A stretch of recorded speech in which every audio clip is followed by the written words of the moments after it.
Hola, ¿qué tal? Muy buenas tardes a todos. Bienvenidos a un nuevo video de mi canal Muntaner Connection, este canal donde hablamos de ética periodística.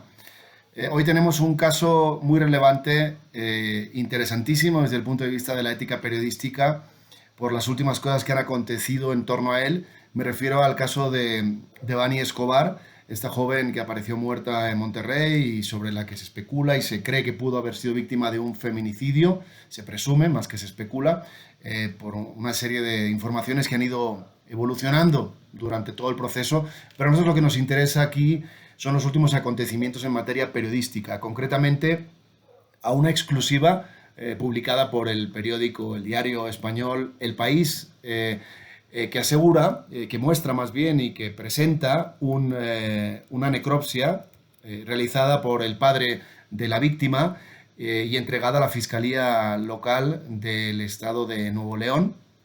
Es una exclusiva que ha generado mucho ruido, primero por su contenido, porque según la exclusiva, según la necropsia que presenta la exclusiva, efectivamente la joven habría sido víctima de un feminicidio, habría sido violada y después asesinada.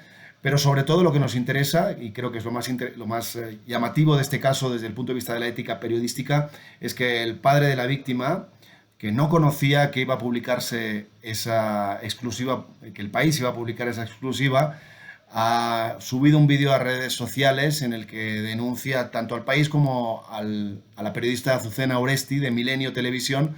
Se queja de ambos por haber difundido esa información que obviamente, más allá de cuestiones ligadas al sensacionalismo de estas historias, sobre todo en el caso de Milenio, pues puede llegar a poner en riesgo el debido proceso o la estrategia legal, jurídica que podía tener la familia de la víctima. Vamos a ver primero cómo fue que el país difundió esta exclusiva. En el artículo en el cual dan esa exclusiva, hablan del dictamen forense solicitado por la familia al que ha tenido acceso el país. No dan ningún otro detalle al respecto de cómo consiguieron ese dictamen. Queda claro que, aunque fue un dictamen solicitado por los padres de Devani Escobar y entregado a la fiscalía, pues obviamente no fue la familia, a pesar de que podía tener interés en que se divulgara, la que le entregó ese documento al país, como quedó claro por la respuesta del padre. Pero vamos a ver en términos de los códigos deontológicos qué significa esto. Por ejemplo, el libro del estilo urgente de la agencia de noticias española EFE empieza mencionando justamente algo que creo que tiene mucho que ver con esto que ha sucedido. Dice, las fronteras de la información no las marcan solo la actualidad, las fuentes o el interés de las audiencias. La ética periodística, los valores que rigen las sociedades democráticas y el respeto a los derechos individuales delimitan también el espacio de lo que puede ser convertido o no en noticia y de qué forma debe hacerse. Ante problemas sociales, dice el libro del estilo urgente de la agencia EFE, como la violencia machista, que es el caso concreto que estamos viendo, se aportará siempre una visión completa, plural y equilibrada, pero también responsable y sensible. Otra agencia de noticias internacional, en este caso AFP, la agencia francesa, en su carta de buenas prácticas editoriales y deontológicas, señala respecto a la forma en que se deben atribuir las fuentes y se pueden conseguir las fuentes de información. Dice, tenemos el deber también de ser lo más transparentes posible. En consecuencia, el recurso a fuentes anónimas debe ser reservado para las informaciones que no podemos obtener de otra forma. La utilización de fuentes anónimas debe ser la excepción, no la regla, y debemos explicar tan claramente como sea posible por qué una fuente no puede ser identificada. Si revisamos el artículo del País, vemos claramente que en ningún momento la periodista ni el diario tienen intención de dar más detalles sobre cómo consiguieron esa exclusiva. Creo que por el valor que tiene y la importancia, hubiese sido bueno que hubiesen facilitado algún detalle para quedar más cubiertos desde el punto de vista ético.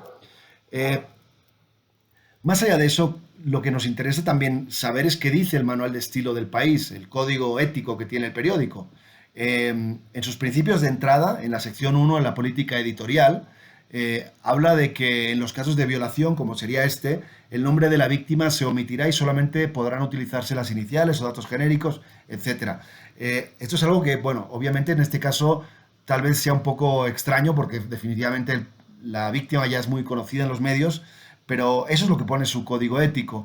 Y en la sección 2, en la parte de responsabilidad profesional, dice, en los casos conflictivos hay que escuchar o acudir siempre a las dos partes en litigio. En este caso, se supone que la información la debieron obtener por una filtración de la Fiscalía de Nuevo León, pero no fueron a la otra parte. Si ellos hubiesen preguntado a la familia de la víctima si podían publicar esa exclusiva, esa necropsia, la necropsia, probablemente la familia les hubiese dicho que no y no la hubiesen publicado. Al hacerlo, al haberla publicado, se han encontrado con un grave problema ético y definitivamente pueden haber lastimado a la parte más débil, que es la familia de la víctima, ¿no?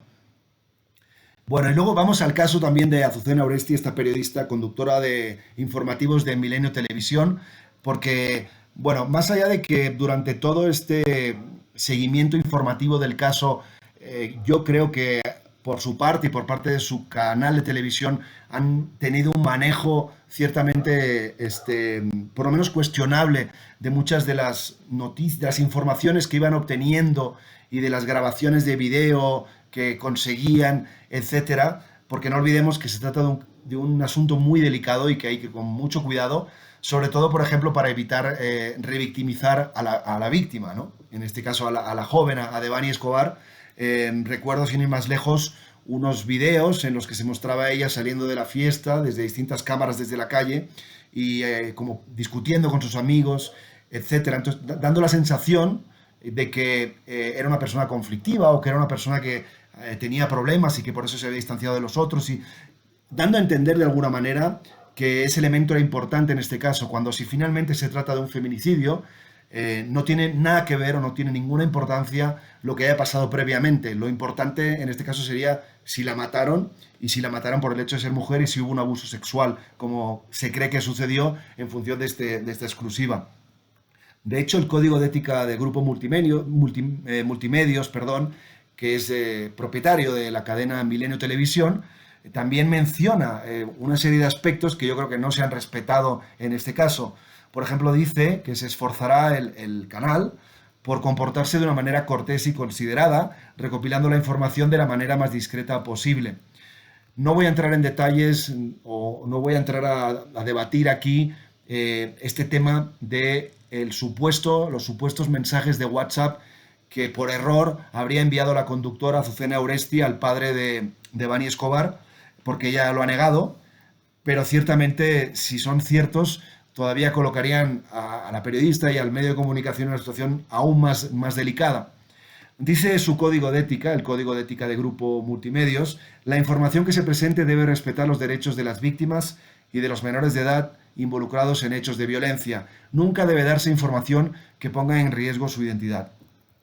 Esos son elementos o son prerrogativas y condiciones habituales en los códigos de ética, pero lo que nos interesa, más allá de que en este caso la identidad era claramente conocida por todos, es cómo se manejó toda la información.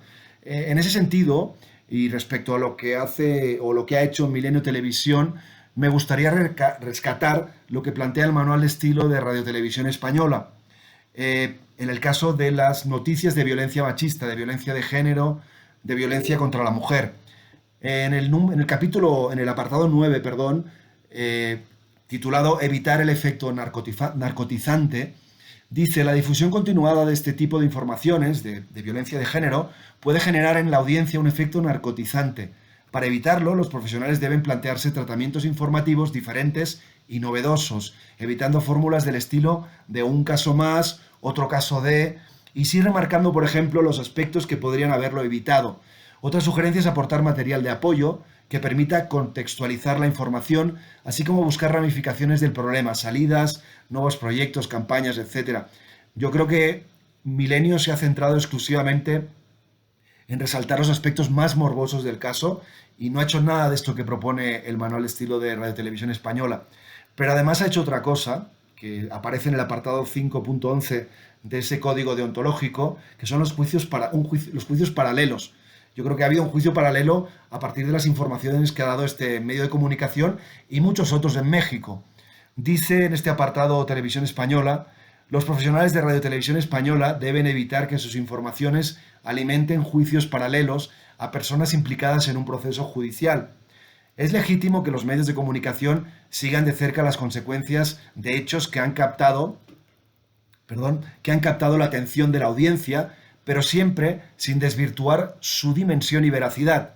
La amplitud, pormenores y lenguaje de cada seguimiento informativo deben ir en consonancia con la importancia real de la noticia y huir del interés morboso y o desproporcionado.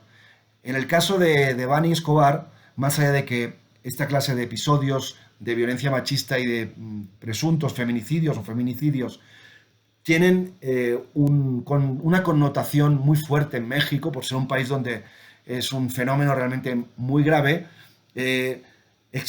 ha habido la tendencia en este caso de publicar informaciones en torno al suceso, muchas veces sin que esas informaciones realmente aportaran nada o que fueran acompañadas de datos relevantes.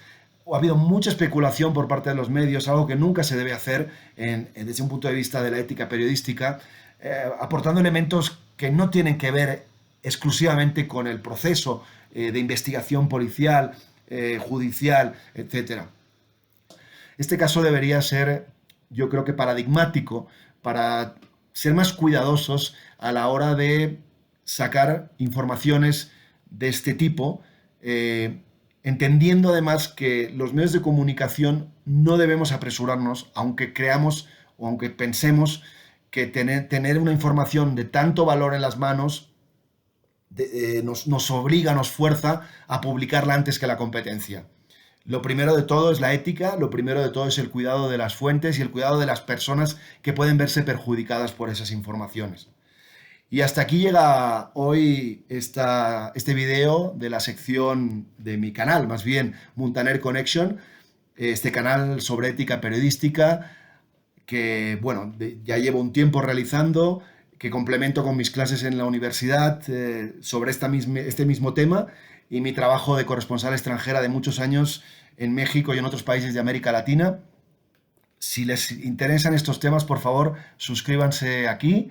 Y si les ha gustado este video, denle like. Si ven otro video que les gusta, denle like. Y sobre todo, hagan comentarios, opinen, den su punto de vista. Si son periodistas, perfecto. Estoy seguro que esto les puede interesar mucho. Y si no lo son también, yo creo que hay que poner el debate de la ética periodística en la sociedad y debemos hacerlo los que nos dedicamos a esto sobre todo, pero también otros ciudadanos que tienen interés en conocer más sobre este mundo apasionante, pero muy delicado, como han podido ver hoy. Muchas gracias por su atención. Yo soy Raúl Cortés, me despido por hoy y nos vemos la próxima.